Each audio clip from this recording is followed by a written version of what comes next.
want you guys to take a look at these headlines. Republicans in 9 states push to overturn gay marriage. Conservative group pushing to end same-sex marriage. Republican lawmakers push to overturn Supreme Court same-sex marriage. Joint resolution to oppose gay marriage in Senate Judiciary. Gay marriage isn't safe in Michigan. There's one thing we need to do: protect it. On and on and on and on. You know why that is? Gay pride. LGBTQ push. DEI. All the bullshit that's been going on. Back during the Obama administration, that is when we got the big push for gay marriage. I was a huge supporter of it. If you don't believe me, I want to show you something. Right here is my initial truck. Take a look at it. Take a look at the tag. It says I'm an atheist. I had that tag. Still have it to this day. Okay? But that's not the big thing. See, that caught a little attention because I live in the great state of Alabama. But let me tell you what did catch attention. When I added this. Straight supporter of gay rights. And just in case you may not believe that's my truck, there is my truck. My little atheist tag was blurred out because apparently this was on Reddit or something like that. So I have an atheist tag that also says straight supporter of gay rights. And I had that on for a very long time. Now that's my old truck and it was on there until I sold it.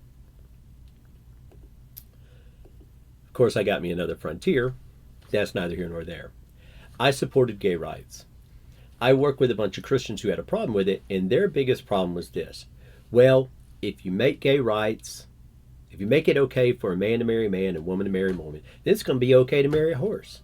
They came up with all these outlandish things, and Tim Pool just showed on his channel this thing that Funny or Die did about they were going to teach sodomy in schools, and they were showing how ludicrous it is that simply because of letting two adults be able to be married outside of the traditional way we look at marriage was going to lead to this debauchery.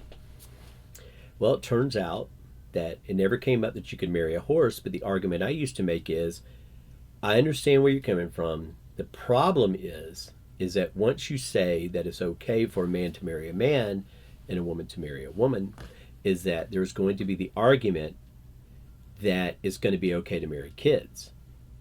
Now, at the time, it was simply LGB. It was simply LGB.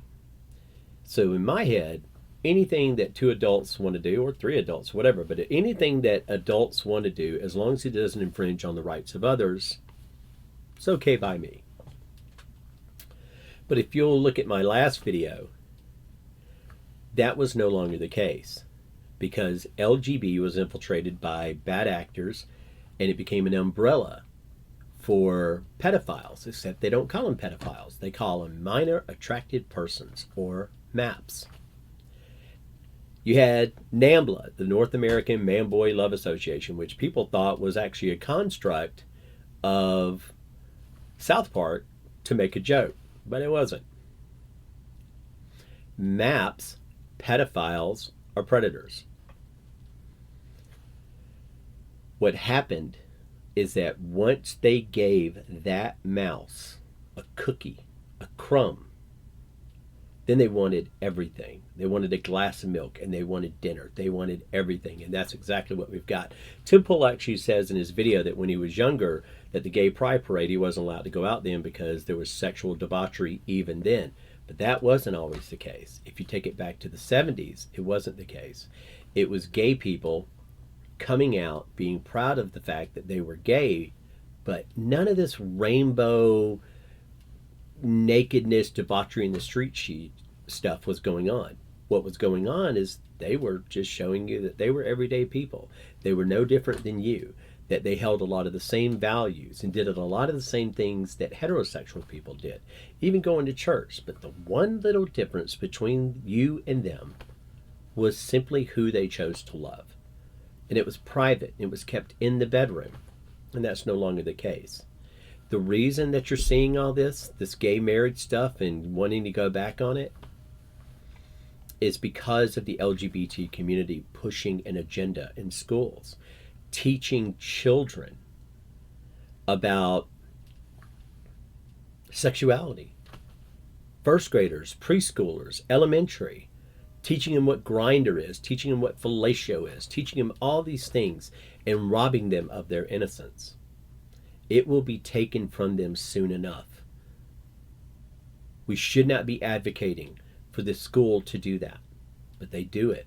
And you've seen, I'm sure, multiple videos of people going up before school boards, reading to the school board a book, and then told that they cannot read that book because it's disgusting, that it's inappropriate, and the parents informing them, these are the books in the school that you are pushing on my children, and you're saying that I as an adult and you as an adult find it inappropriate.